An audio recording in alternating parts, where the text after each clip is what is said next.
Bom dia, meus alunos do segundo ano, Márcio Macedo, professor de matemática de vocês. Nós hoje vamos falar lá do livro 2, capítulo 5. Primeiramente a parte de álgebra, tá? Depois nós vamos falar também da parte de geometria.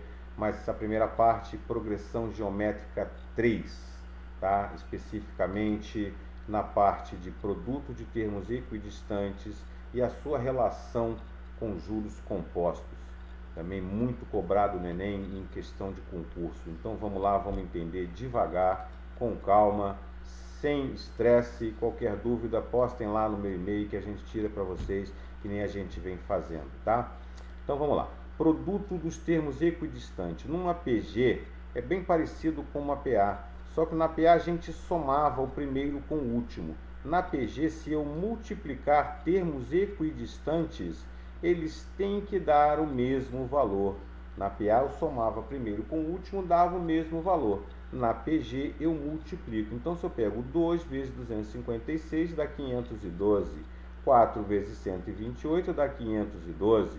8 vezes 64 dá 512. Então, produtos dos termos equidistantes, basta eu multiplicar os seus extremos, que ele tem que ser igual aos outros equidistantes da mesma forma. Tá legal? Vão ser muito útil na hora de resolver problemas de PG. Outro problema, o produto dos termos de uma PG. Tá? Nós vimos a soma dos termos de uma PG finita e de uma PG infinita. Agora, eu tenho duas maneiras de calcular o produto dos termos de uma PG. A primeira, tá? O produto será o primeiro vezes a razão elevado ao número de termos que multiplica menos o número de termo anterior dividido por 2. Ou ainda, basta fazer a raiz quadrada do primeiro vezes o último elevado à quantidade de termos. E aí o mais ou menos. Eu gosto muito da segunda, que é mais tranquila, se eu tiver o último termo. Se eu não tiver, eu calculo, fica bem mais fácil, tá? Então, por exemplo, aqui eu vou fazer um exemplo das duas formas aqui, ó. Determine o produto dos 4 primeiros termos da PG, 3, 6, e aqui basta ver qual seria o próximo. A razão 6 dividido por 3 dá 2, então 6 vezes 2, 12, e por aí vai, tá? Então, da primeira maneira, ó, produto dos 4 primeiros termos será 3 a quarta, já que o primeiro termo é 3, vezes a razão, que é 2, a razão basta dividir um pelo outro, 6 dividido por 3 dá 2, então eu tenho 4 termos, vezes 4 menos 1, 3, dividido por 2. Isso vai dar 81, vezes 2 a sexta, 5.184. Da segunda forma, basta pegar o primeiro, que é 3, e aí o último, que eu não sei, mas o quarto termo fica fácil, já que a razão é 2. 3 vezes 2, 6, vezes 2, 12, vezes 2, 24. Então, 3 vezes 24 são 4 termos elevado à quarta. Vai dar 72 a quarta. Tiro a raiz, simplifico 4 com a raiz. Vai dar 72 ao quadrado e 5.184. Tá? Então, nós temos essas duas maneiras de fazer. Fica a critério de vocês. As duas chegam na mesma solução.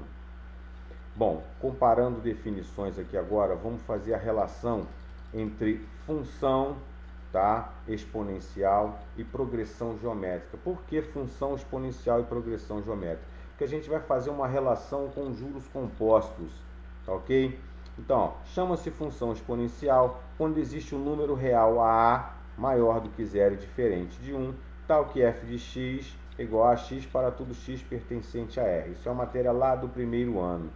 E a progressão geométrica é uma sequência numérica, tá, de cada termo a partir do segundo, é obtido multiplicando o anterior por uma constante chamada razão da PG, conforme o termo AN, A0, VQN. Então vejam que se eu pegar AN, A0 vezes Q elevado a N, eu fico com algo muito parecido com A elevado a X. Tá ok? É essa relação que vai me interessar a partir de agora, nesse momento. Tá? A função exponencial, eu pego lá juros compostos. M é igual a C vezes 1 mais I elevado a N, onde 1 mais I é a minha base. N é a variável por estar no expoente, caracterizando isso como uma função exponencial.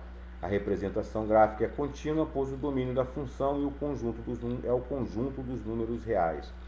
Quando eu quero jogar esse cara lá para a progressão geométrica, eu tenho a fórmula AN igual a C1 mais I elevado a N menos 1 para N maior que 0, onde 1 mais I é a razão.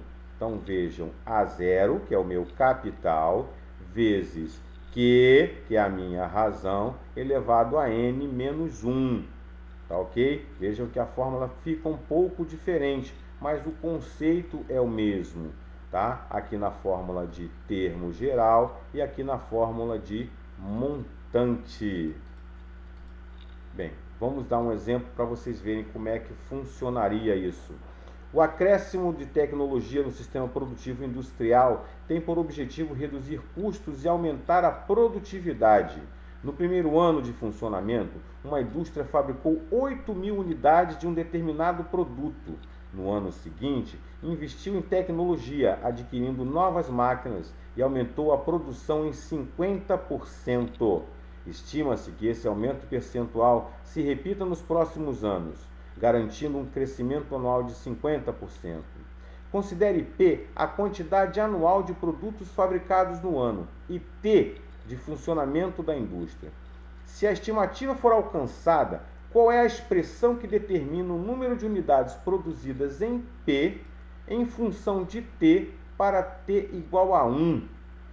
Veja bem, então tem todas essas aqui, ó, função exponencial, todas elas. Então eu tenho que calcular da melhor maneira possível. Então vamos lá? Observando a produção anual, né, que nem ele fala aqui, ó, no primeiro ano nós temos 8.000 unidades, tá? Então, ó, primeiro ano 8.000. No segundo ano, como ele aumenta a produção em 50%, eu tenho um fator de aumento de 50%, então multiplico por 1,5, chegando a 12. E aí no terceiro ano, 12 vezes 1,5, tá? E aí depois no quarto ano, por aí vai, tá?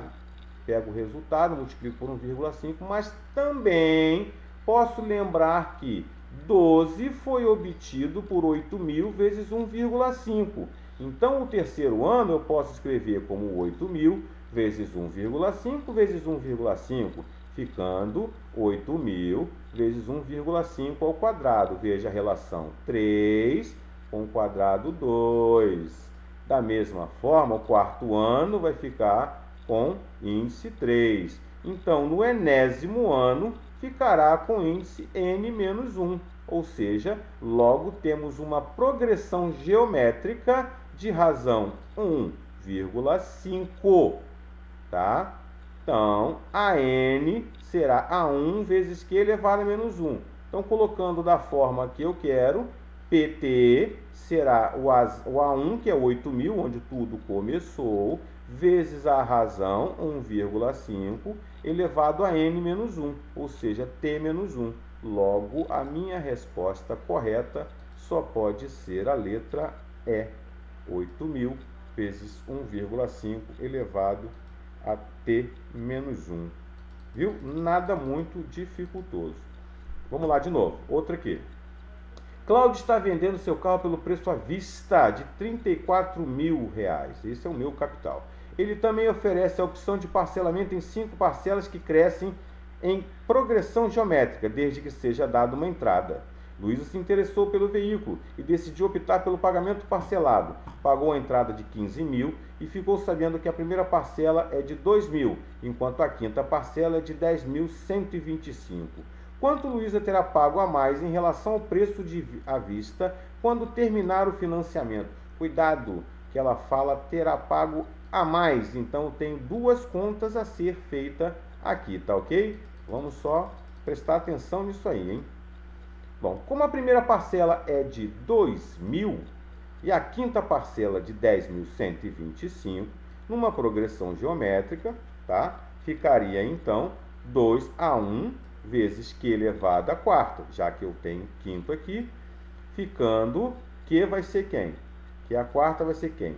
10.125 dividido por 2, 81 por 16, cheguei que a minha razão vale 3 meios. Bem, tendo calculado a minha razão como 3 meios, tá, o total do financiamento será quem? A entrada que eu dei, que é de 15 mil, mais a minha progressão geométrica. 15 mil, 2 mil, 3 mil elevado à quinta, dando um total de 41.375. Lembrando que não é essa a pergunta que ele faz, ele quer saber quanto ele pagou a mais. Logo, será de 41.375 menos o valor de 34 mil, que o problema nos diz que vale 34 mil o nosso. Tá lá, ó, 34 mil é o valor do meu veículo. Obviamente, então, a resposta correta será a letra B de bola. 5.735 é quanto ele pagou a mais por esse cidadão. Ok, galera? Ficamos assim, espero que tenha ajudado vocês. Até a próxima. Nossa próxima aula a gente vai falar um pouco sobre poliedros e geometria, tá? Qualquer dúvida, manda lá para o meu e-mail que a gente continua tentando tirar todas as dúvidas possíveis. Um abraço, até a próxima.